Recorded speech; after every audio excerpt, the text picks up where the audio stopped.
हो और अपने घर की शादियों का माहौल सही करो। जब अपनी बेटियों को भेजा करो, ये दर्स दिया करो कि तुम यहाँ से अब जा रही हो ना, वही तुम्हारा असला घर अब है। हमने तुम्हें पाला है, हमने तुम्हारी खिदमत करी, हमने तुम्हें परवान चढ़ाया, हमने तुम्हें तालीम दी, कुरान तुम्हें पढ़ाया है, हमने हदीस का तुम्हें दर्स दिया है, हमने तुम्हें अपने असलाफ का तरीका सिखाया है। अब तुम्हारी जरूरत, अब इस बात की तुम्हारा ये फर्ज बनता है कि तुम अब उस घर में जाओ, वहां पर जाकर ऐसा ना करना कि तुम कुरान को भूल जाओ, कहीं ऐसा ना करना कि तुम हदीस को भूल जाओ, कहीं ऐसा ना करना कि तुम मुसल्ला वक्त पर बिछाना भूल जाओ, कहीं तुम ऐसा ना करना कि वक्त पर वुजू करना भूल जाओ, कहीं ऐसा ना करना कि तुम बेपर्दा हो जाओ, पर्दे में आग लगा दो, कहीं तुम ऐसा ना करना कि माँ की इज्जत ना समझना, बाप की इज्जत ना समझना, कहीं ऐसा ना हो कि तुम देवर की इज्जत को ना समझना। याद रखो मेरे अजीजों, तो अपनी बहन बेटियों को जब घर से रुखसत किया करो, ये दर्स दिया करो कि अब तुम घर पे से ये जा रही हो, असल मकाम वही है, उसका तुम्हारे शौहर का बाप तुम अपने बाप समझ, उसको बाप समझ लेना,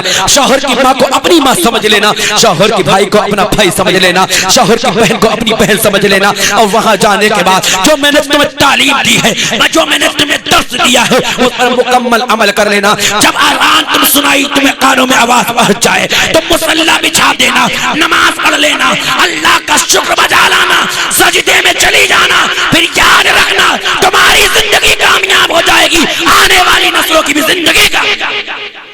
ये दर्द देखे हुए जो। और अपने बच्चों को भी बताओ, ये आजकल के ना